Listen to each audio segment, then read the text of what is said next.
Late नहीं होगा। Okay.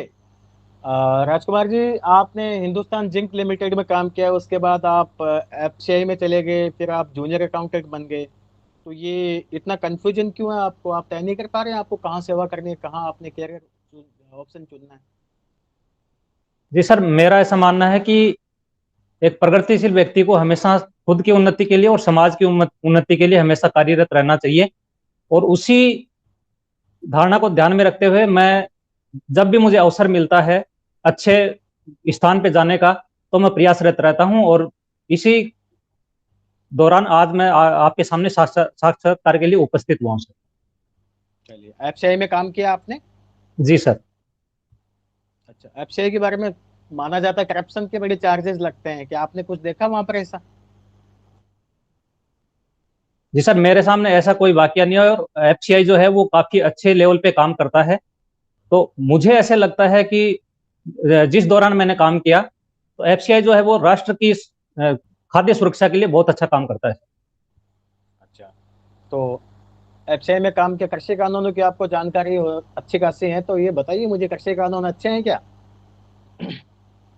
जी sir, जिस प्रकार भारत सरकार की किसानों की 2022 तक आय दोगुनी करने का लक्ष्य है, तो उसको देखते हुए कृषि कानून जो है वो नितांत आवश्यक है, और समय की मांग भी है सर ये। अच्छा, चलिए।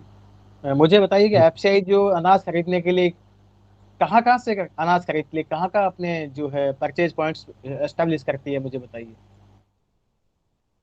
सर, जो एपीएमसी मंडी होती हैं उनको राज्य सरकार कुछ मंडियों को एफसीआई मंडी घोषित कर देती है प्रोक्योरमेंट के द्वारा दौरान। और कुछ मंडियां जो है वो एपीएमसी मंडी होती हैं। तो उन्हीं जो एफसीआई मंडी है वहां से एफसीआई खरीद करता है। और इसके अलावा जो एपीएमसी मंडी है, जिसमें स्टेट की जो एजेंसी होती है वो प्रोक्योरमेंट करती है, तो उसके बाद उनको एफसीआई भी ले लेती है सर। ओके। क्या एपीएमसी मंडीज के अलावा कहीं कोई फोकल पॉइंट्स भी एस्टेब्लिश करती है एफसीआई? सर, इसकी मेरे को जानकारी नहीं है सर। फोकल पॉइंट्स बोलते हैं उनको, जानकारी नहीं है आपको, ठीक है। जी सर। चूरू के गांव से आते हैं आप? जी सर। चलिए, मुझे आप बताइए कि अमूमन मानसून जो है, अभी मानसून का सीजन है, राजस्थान में कब आता है? सर, राजस्थान में 25 जून को आता है। आप 25 जून का चुनाव कर रहे हैं, मैंने सुना 15 जून को आता है। सर, जहां तक मेरी जानकारी है 20 से 25 जून के अंतर्गत आता है सर। बीच में आता जी है। सर। सटीक तिथि नहीं पता, कोई बात नहीं। जी कब से कब तक बरसात होती है राजस्थान में? किन सर, तीन राजस्थान महीने में। जी सर। 3 महीने कौन से हैं बरसात के? जून, जुलाई, अगस्त और सितंबर, मिड सितंबर तक। डेढ़ सितंबर तक होती है। जी सर। ओके। गांव से बिलोंग करते हैं तो आपने वनस्पति के बारे में, चूरू में काफी मरुस्थलीय स्थिति जो है, मरुस्थल की स्थिति दिखाई देती है, लेकिन यहाँ पर एक बहुत ही फेमस पेड़ होता है जिस जी पर सर। पत्ते नहीं होते, फल होते हैं। सर, केयर का पेड़ होता है सर। कब लगते हैं क्या? केयर सर, मार्च के एंड में लगते हैं, और अप्रैल में तोड़े जाते हैं सर। एक केयर के पेड़ पर कितने केयर आमतौर पे हो सकते हैं? सर, लगभग 10 से 15 केजी एक केयर के पेड़ पे लग सकते हैं। अच्छा, चलिए। खेजड़ी जो है उसके बारे में आपको जानकारी है? जी सर। खेजड़ी के नीचे जो अच्छी फसल होती है, इसके पीछे क्या रीजन है? सर, खेजड़ी का जो वृक्ष होता है उसमें जो लौंग गिरती है नीचे, उससे भूमि उपजाऊ होती है। इसके अलावा उसमें क्षारीय कंटेंट नहीं पाए जाते, यानी उसमें ऐसे एल्कोलेट पाए जाते हैं जो कि मृदा को क्षारीयता नहीं करते हैं। इसके अलावा अगर दूसरे वृक्षों की बात करें तो खेजड़ी है, उसमें एल्केलॉइड पाए जाते हैं जो क्षारीय प्रकृति के होते हैं, जिसकी वजह से उसके नीचे खेती वगैरह नहीं होती। मुझे अंतिम सवाल है मेरा। जी सर। कॉल करते हैं आजकल आप किसी को तो एक नंबर सुनाई देता है कि इस नंबर पे कॉल करें, वो नंबर आपको याद है? माफी चाहूंगा सर, इसकी अभी मेरे वो याद नहीं है सर। किसी को कोरोना के लक्षण दिखाई दे तो इस नंबर पे कॉल करें। सर अभी मेरे वो नंबर याद नहीं आ रहा सर, माफी चाहूंगा सर मैं। अच्छा, 3 बातें बताते हैं जिनको फॉलो करने की हिदायत दी जाती है। नाम बताइए क्या क्या सर है। सर अभी वैसे मेरे पर्टिकुलर याद नहीं आ रहा है, लेकिन मास्क लगाना, हाथ धोना और सोशल डिस्टेंसिंग की उसमें बिल्कुल बताया यही जाता है, है सर। यही है। धन्यवाद, बहुत अच्छा। चलो आगे शुरू कीजिए मूलसा। बहुत अच्छा।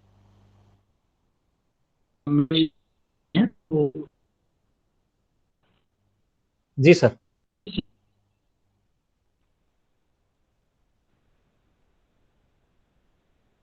नेटवर्क का इशू है क्या? मूलसा आवाज में दिक्कत हो रही है। अभी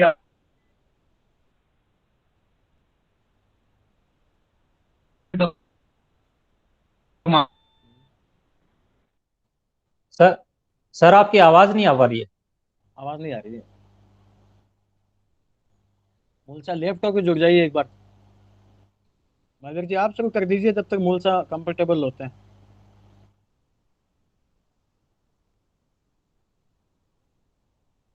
जी सर। कर दो शुरू शुरू। हाँ सर। सर क्या हॉबी है आपकी? सर वॉलीबॉल खेलना। वॉलीबॉल खेलना। तो आप ये जी सर। बताइए, वॉलीबॉल के 5 रूल बताइए मुझे, इंटरनेशनल रूल। जी सर। पहला तो सर है उसमें रोटेशन, क्लॉकवाइज रोटेशन होता है, पोजीशन रोटेशन होता है। दूसरा उसमें फाउल होते हैं, नेट फाउल, लाइन फाउल। इसके अलावा बॉल उसमें 3 बार हिट कर सकते हैं, एक ही टीम जो है वो 3 बार हिट कर सकती है बॉल को। चौथा उसमें यह है कि सर्विस जो है वो 8 सेकंड में करनी होती है। ये कुछ रूल हैं सर इसमें। अच्छा, ये वॉलीबॉल इंडोर खेल है या आउटडोर खेल है? सर ये दोनों तरीके से खेला जाता है, इंडोर और आउटडोर। अच्छा, और अंतर्राष्ट्रीय स्तर पर आउटडोर होता है या इंडोर? सर आउटडोर होता है। अच्छा। इसके कुछ टर्म्स मैं पूछना चाहूँगा आपसे। डिंक, जी सर। DIN का डिंक क्या होता है? सर जब विपरीत टीम स्मैश करती है तो उस समय जब बॉल नीचे की तरफ आती है तो उसको जब लिफ्ट किया जाता है उसे डिंक कहते हैं। ओके। और एक वर्ड है किल, KILL। किल जब स्मैश किया जाता है और सामने वाली टीम जब उसको डिफेंड नहीं कर पाती है तो उसे किल कहते हैं सर। स्टफ। माफी चाहूंगा सर, स्टफ की जानकारी नहीं है सर। पाइप। Sorry sir. अच्छा।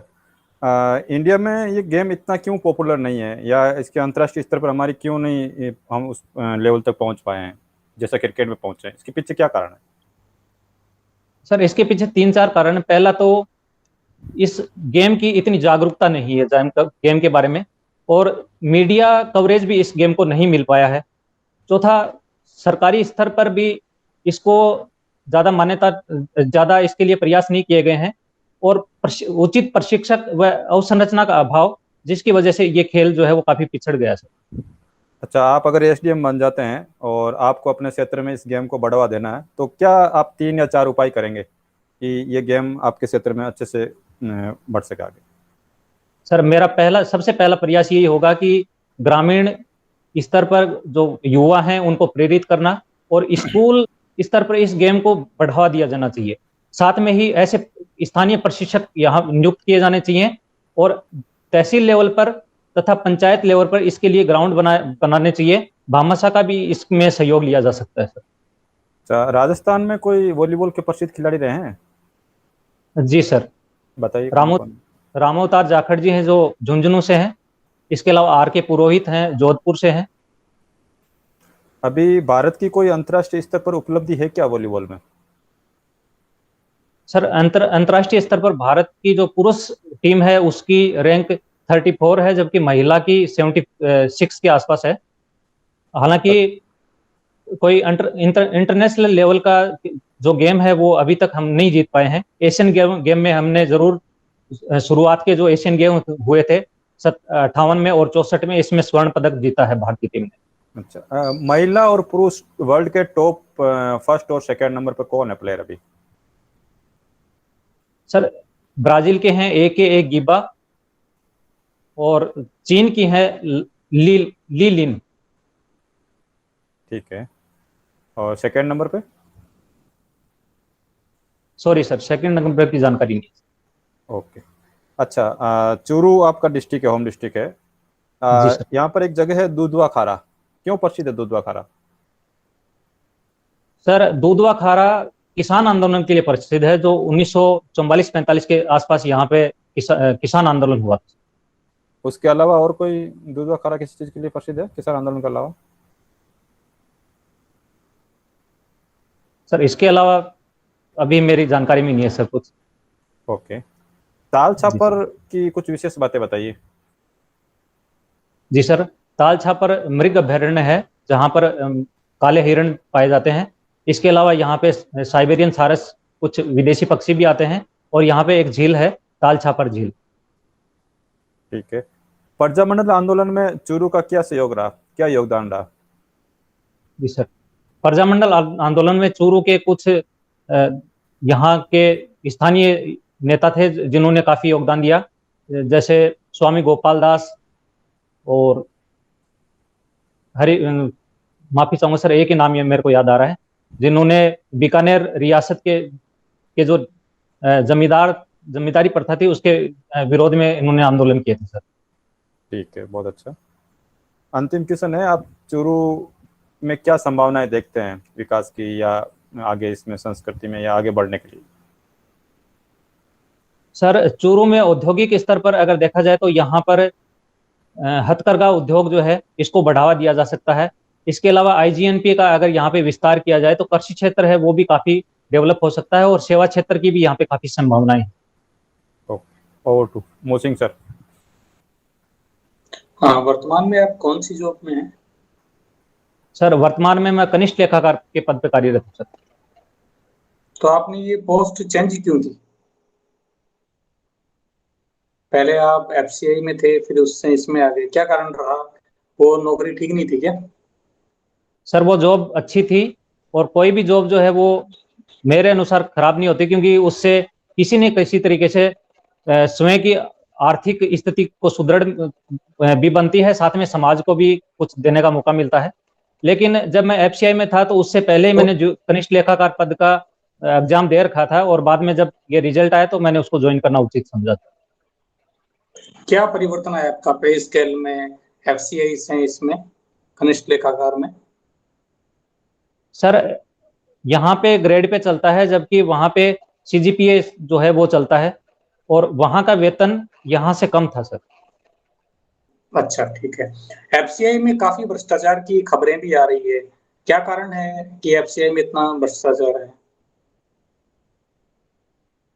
सर मेरा ऐसा मानना है कि एफसीआई जो है वो काफी अच्छा काम कर रहा है, और उसमें भ्रष्टाचार अगर है तो किसी व्यक्तिगत लेवल पे हो सकता है। पूरी एफसीआई को भ्रष्टाचार का घोषित करना सर उचित नहीं होगा, क्योंकि एफसीआई जो है वो भारत की खाद्य सुरक्षा के दृष्टि से काफी अच्छा काम कर रही है, और कोरोना काल में भी अगर देखें तो दोनों लहरों में एफसीआई ने बहुत अच्छा काम किया सर। अभी एफसीआई फायदे में चल रही है, घाटे में चल रही है? सर एफसीआई ऐसा संस्थान है, ऐसा निगम है जो कि फायदे के लिए काम नहीं करता है। इसमें जो खाद्य सुरक्षा है इसके तहत सरकार के द्वारा फंड दिया जाता है एफसीआई को, और उससे वो खरीद करता है, और फिर मिनिमम जो प्राइस होती है एक एनएफएसए के तहत उस पर वो डिस्ट्रीब्यूट किया जाता है। कितना डेप्थ में चल रहा है अभी ये एफसीआई? कुछ पढ़ा आपने इसके बारे में? लगभग 3 लाख करोड़ डेप्थ में चल रहा है ये। तो गवर्नमेंट ने इस डेप्थ से बाहर निकालने का रास्ता ये कानून निकाल लिए। मुझे तो लग रहा है कि कानून ही ठीक नहीं है, इतना विरोध हो रहा है पंजाब और हरियाणा के किसानों द्वारा।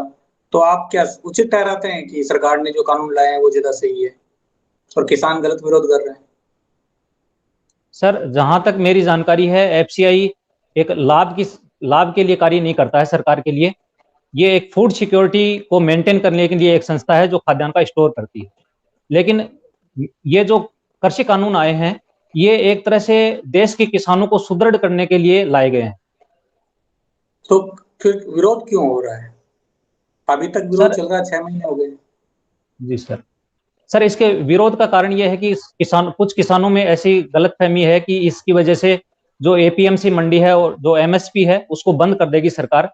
लेकिन मेरा ऐसा मानना है कि एनएफएसए और टीपीडीएस, इसके अलावा जो आंगनबाड़ी जो है वो भी इससे संचालित हो रही हैं। तो ये सब योजनाएं जब तक संचालित होंगी तब तक एमएसपी जो है उसको सरकार खत्म नहीं करेगी। इसके अलावा जो पंजाब या हरियाणा के जो क्षेत्र हैं वहां पे ये कानून या वहां पे ज्यादा आंदोलन हो रहा है। इसका कारण ये है कि वहां पे आड़ती हैं, उनको कमीशन मिलता है, जिसकी वजह से वो थोड़ा राजनीतिक आंदोलन हो गया सर। तो सरकार इस मोर्चे पे फेल होगी, इसका मतलब तो वो किसानों तक अपनी बात सही तरीके से पहुंचा नहीं पाई। अगर आप एसडीएम होते तो कैसे पहुंचाते बात को? सर, सरकार ने 10 राउंड की बातचीत की है और अभी अगर देखें तो हरियाणा और यूपी में सरसों की खरीद जो है वो एपीएमसी मंडी के बाहर भी काफी अच्छे लेवल पे हुई है। और सरकार का जो ये बिल लाने का जो प्रोविजन था वो, अगर अब की बार की सरसों की जो बिक्री है उसको देखा जाए तो अगर किसान इसको अगर समझें तो वो बेनिफिट में रहेंगे सर। आपके बीएससी में क्या सब्जेक्ट रहे थे? सर, बायोटेक्नोलॉजी, केमिस्ट्री और बॉटनी। तो अभी एक नैनो यूरिया करके कुछ आया है, क्या है ये? Sir, nano urea liquid form of urea है, जिसमें यूरिया जो है उसको लिक्विड फॉर्म में कन्वर्ट किया गया है। उसमें नैनो तकनीक का उपयोग करके यूरिया का निर्माण किया गया है, जिससे उसकी लागत भी कम होगी और इससे उत्पादकता भी बढ़ेगी सर। क्या फॉर्मूला है उसका? जो नैनो टेक्नोलॉजी के तहत यूरिया बना है उसके फॉर्मूला में और जो यूरिया सॉलिड मिलता है उसमें कुछ अंतर है या सेम ही है?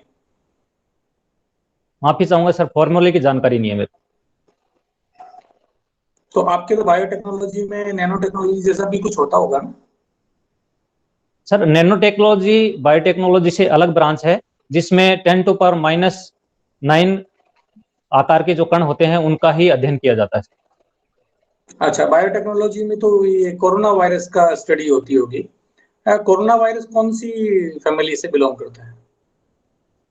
Sir, corona virus corona family से बिलोंग करता है, जिसमें जो श्वसन से संबंधित जो रोग होते हैं वो इससे होते हैं सर।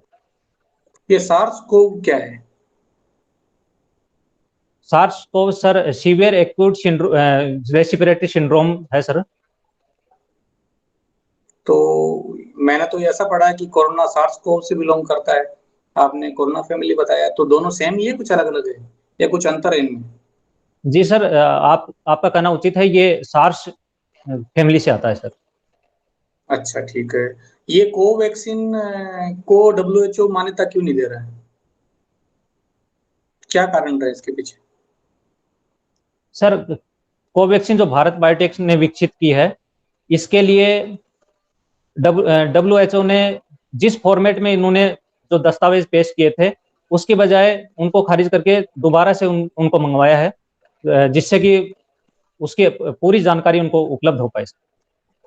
अच्छा, ये कोरोना का पोस्ट सिम्टम के तौर पे फंगस हो रहा है, क्या कारण है इस फंगस का? सर, ब्लैक फंगस और व्हाइट फंगस जो है, इसका कारण 2-3 कारण है इसके। एक तो जो स्टेरॉइड का यूज किया जाता है, सीरियस जो कोविड पेशेंट होते हैं उनके लिए स्टेरॉइड का उपयोग किया जाता है। किसी का अगर हिमो जो डायबिटीज की बीमारी है तो उसमें स्टेरॉइड यूज किया जाता है, जिसकी वजह से उसका एक्सेस यूज होने से ये जो बीमारी है ये फैलती है। इसके अलावा ऐसा अनुमान है कि जो सैनिटाइजर वगैरह जो यूज करते हैं उससे भी ये हो सकता है। अच्छा, जो आपका क्षेत्र है चूरू की तरफ, यहाँ गर्मी ज्यादा पड़ने का क्या कारण है? यहाँ तो सूर्य की किरणें तिरछी पड़ती है, जैसे जैसे हम उत्तर भारत की ओर जाते हैं तो सूर्य की किरणें तिरछी होती जाती है, तो इधर गर्मी कम पड़नी चाहिए, ज्यादा क्यों पड़ रही है? सर, इसके पीछे 2-3 रीजन है। पहला तो ये कि चूरू जो है यहाँ पे सबसे कम वनस्पति पाई जाती है, 0.89% राजस्थान की। इसके अलावा समुद्र तल से दूरी है और वर्षा भी यहाँ पे कम होती है। तीसरा, यहाँ पर भूमि के नीचे एक चूने की परत पाई जाती है, जिसकी वजह से यहाँ का टेम्परेचर बढ़ता है। इसके अलावा बालू मिट्टी के टीले पाए जाते हैं, जिससे वो जल्दी गर्म होते हैं सर। अच्छा, ठीक है। धन्यवाद। और हो गया सर मेरी तरफ से। मूलसा जी शुरू कर दीजिए। हाँ, तो आपका बीच में तो जो सबसे पहला तो मेरा सजेशन आपको यही था कि मेरे हिसाब से ये शब्द आप योग